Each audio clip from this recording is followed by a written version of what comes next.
Ladies and gentlemen, today's review will be for another TV show, an extra shitty one.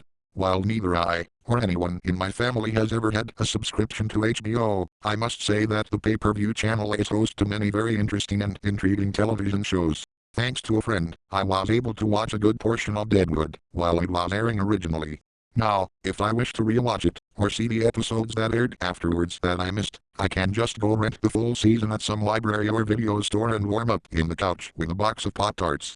However, like with any channel, there's a smattering of shitty TV shows. Or perhaps, if it's the Warner Brothers channel, which just became the CW, then you're running in a river of diarrhea. But, back to HBO. The television show in question is Sex and the City. Holy fuck, there is likely nothing worse on HBO than this piece of shit show. Nothing about this show makes any sense. It's about four women who are either ugly, stupid, or are just outlandish cougars and they have no other hobbies except for getting their pussy wrecked. The main character of the show is named Carrie Bradshaw. She often dates/gets stalked and raped by this 55-year-old man to whom she refers to as Mr. Big. And that's it.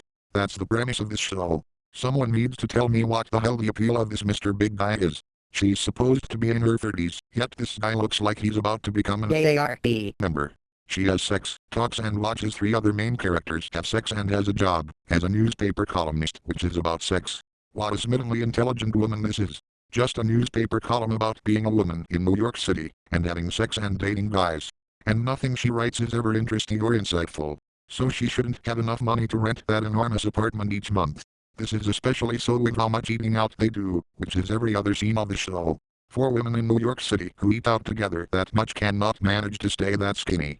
Honestly, when was the last time you've seen a skinny girl walking around a commercial zone that had a tall butts and a best guy? Never. Then there's the other characters. Samantha is a complete cougar whore who would seduce a staircase banister if there was no one else in the room. The woman has close to no brain matter and is completely lacking in hobbies and a real aim in life. You'll find a lot of women with eyes like Charlotte's pining their life away in a Target. It's the look of a complete nuisance lunatic that keeps all self-respecting men searching elsewhere. They are disturbing as fuck to look at and make her come off as subhuman. She might be the most airheaded of these four twats. Then there is the holy grail of nightmare fuel, Miranda, played by Cynthia Nixon.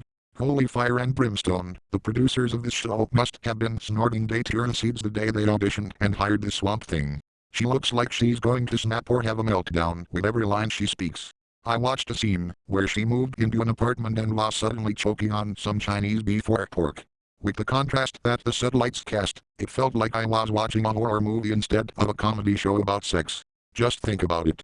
Her hair is an unholy ginger red, she has a green sweater on, and she's in a labyrinth-like dimly-lit apartment, all while she's on the brink of death. I'm sorry. Is this the movie Dead Alive? Speaking of which, that wall-eyed bitch Charlotte looks a lot like the woman on the Dead Alive movie poster. She does nothing but bitch about being single for the entire series, except for when she eats the left testicle of her boyfriend, Lester the Unlikely. When it all boils down, the worst part of all about this sitcom is the complete stupidity of these women and their inability to find a guy to be together with. Every episode, it's them bitching and nitpicking about the inconsequential things about guys, like taking a shit, where they live, their mother wears white after Labor Day, his cock is top of the line, his feet smelled one time, they live on a ground floor apartment which some people in real life actually do, because there are other spoiled cunts and bitches who want to take the top floor of a Manhattan apartment in order to hop on top of the jet when Al-Qaeda is striking the building. It's completely unrealistic that a woman like Samantha would make her entrance in the show without an STD. They are all sluts with no lives and spend way too much money for what they earn. That Miranda Hague isn't behind the desk at her firm nearly as much as a real lawyer is. It's no wonder this show only lasted 6 years. There was nowhere to go with it. For it to run any longer would be very depressing to witness. It's bad enough Samantha is around 40 and isn't married. There's something wrong with Samantha's brain in that she doesn't seem to care that half of her allotted life is gone and that whole allotted half of life she has is all the time she would have for getting married and having children, let alone one child. She would be 70 years old by the time her first child graduates high school. What a burden it would be to her child to have their mother leave the earth right in the middle of all the adulthood milestones they'd be achieving, like having kids of their own.